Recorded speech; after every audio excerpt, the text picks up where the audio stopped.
धुंधले पहाड़ों और पुराने जंगलों के बीच बसा एक शांत गांव था, एल्म्सवुड। उसी गांव में एक जिज्ञासु और होशियार लड़का रहता था, मैक्स। जहां बाकी बच्चे खेलकूद में मशगूल रहते थे, वहीं मैक्स टूटी घड़ियां ठीक करता, पुरानी किताबें पढ़ता और गांव वालों की परेशानियों के हल ढूंढा करता। गांव के सब लोग उसकी अक्लमंदी की तारीफ करते थे, लेकिन उसकी तसव्वुराती बातों पर हंसते भी थे। फिर से एक और रहस्य वाली किताब? हलवाई मुस्कुराता। तू एक दिन जादू जरूर ढूंढ लेगा, डाकिया हंसते हुए कहता। लेकिन मैक्स को कोई फर्क नहीं पड़ता। उसे उन चीजों पर यकीन था जिन्हें बाकी लोग सिर्फ कहानियां मानते थे। एक दिन शाम के वक्त जब सूरज जंगल के पीछे डूब रहा था, मैक्स जंगल की तरफ चला गया, मिसेस विलो के लिए कुछ जड़ी बूटियां लेने। जैसे ही वो जंगल के किनारे पहुंचा, उसने एक बूढ़े आदमी को एक पेड़ के नीचे बैठा देखा। उसके कपड़े फटे हुए थे और वो बहुत थका हुआ लग रहा था। आप ठीक हैं? मैक्स ने पूछा और अपनी पानी की बोतल आगे कर दी। बूढ़े आदमी ने धीरे से सिर हिलाया। शुक्रिया बच्चे, मैं मूनलाइट लेक की तलाश में था। वो असली है, मैं जानता हूं। मैक्स की आंखें चमक उठीं। Moonlight lake? वो झील जो सिर्फ पूनम की रात दिखती है? मैंने पिछले साल एक किताब में पढ़ा था। कहते हैं उसकी पानी हर जख्म भर देता है और भूली यादें भी लौटा देता है। बूढ़ा हल्की मुस्कान के साथ बोला, सब कहते हैं ये बस एक कहानी है, लेकिन मैं सालों से सुराग ढूंढ रहा हूं। अब लगता है मंजिल पास है, पर मैं अकेला नहीं कर सकता। मैक्स ने बिना सोचे कहा, तो मैं आपकी मदद करूंगा। उसी रात मैक्स ने अपना बैग तैयार किया।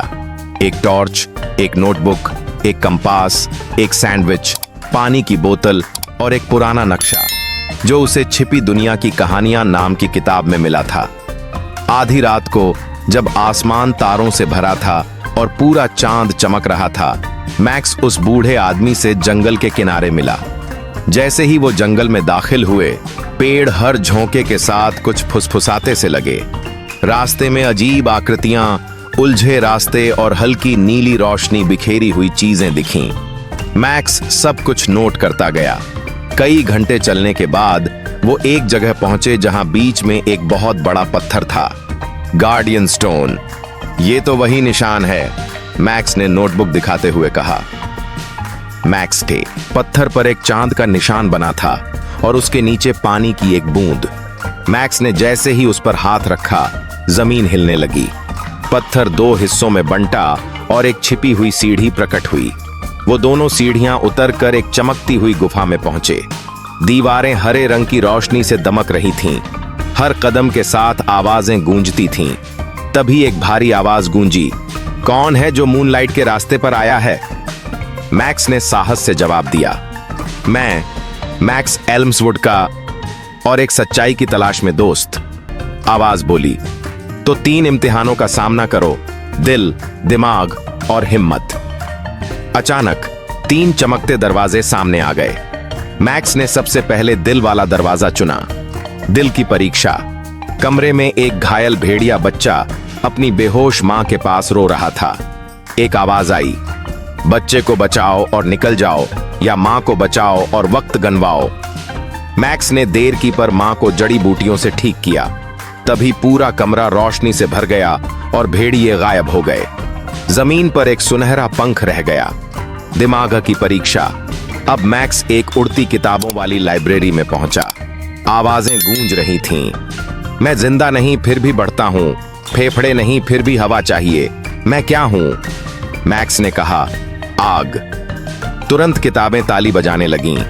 3 और पहेलियां हल करने के बाद उसे एक चमकती स्याही की शीशी मिली। हिम्मत की परीक्षा। इस कमरे में अंधेरे साए थे। एक भयानक जीव सामने आया, आधा शेर आधा नाग। भाग जाओ तो बच जाओगे, सामना करो तो अपनी तकदीर जान पाओगे, वो गुर्राया। मैक्स ने कहा, मैं लड़ाई मुट्ठियों से नहीं, अक्ल से करता हूं। उसने देखा कि वह जीव रोशनी से डर रहा था। उसने अपनी टॉर्च को गोल गोल घुमाया। जीव धुएं में बदल गया और एक क्रिस्टल ढाल जमीन पर आ गिरी। अब तीनों निशान, पंख, स्याही की शीशी और ढाल मैक्स के बैग से निकलकर एक सुनहरे दरवाजे को खोलने लगे। वो दोनों भीतर गए और उनकी आंखें खुली की खुली रह गईं। सामने था मूनलाइट लेक। झील चांदनी की तरह चमक रही थी। उसकी सतह पर तारे जैसे झिलमिलाते थे। झील के बीचों बीच एक बड़ा क्रिस्टल हवा में चमक रहा था। बूढ़ा आदमी झील में गया। पानी उसके चारों तरफ चमकने लगा। उसकी झुर्रियां गायब हो गईं, कमर सीधी हो गई। वो 40 साल जवान लग रहा था। उसकी आंखों में आंसू थे। मेरा नाम एलियास है। मैं कभी इस झील का रक्षक था, लेकिन एक श्राप ने मुझे भुला दिया। शुक्रिया मैक्स।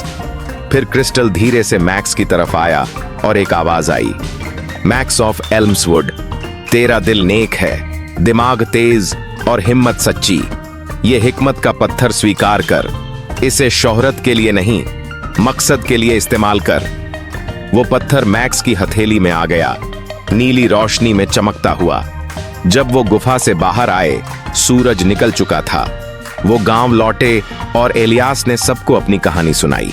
शुरू में सब हंसे, लेकिन जैसे ही एलियास का जवान चेहरा और मैक्स का चमकता पत्थर देखा, सब चुप हो गए।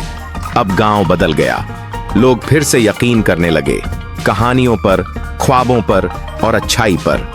मैक्स अब मैक्स बहादुर के नाम से जाना जाने लगा और एलियास उसके साथ रहने लगा, उसे छुपी दुनिया, जादू और ज्ञान की सीख देने के लिए।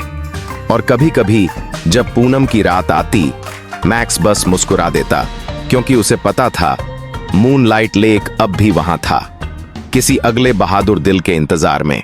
अगर आपको हमारी कार्टून कहानी पसंद आई हो तो हमारे चैनल को सब्सक्राइब करें और बेल आइकन को दबाएं ताकि हर आने वाली कार्टून कहानी सबसे पहले आप तक पहुंच सके। थैंक्स।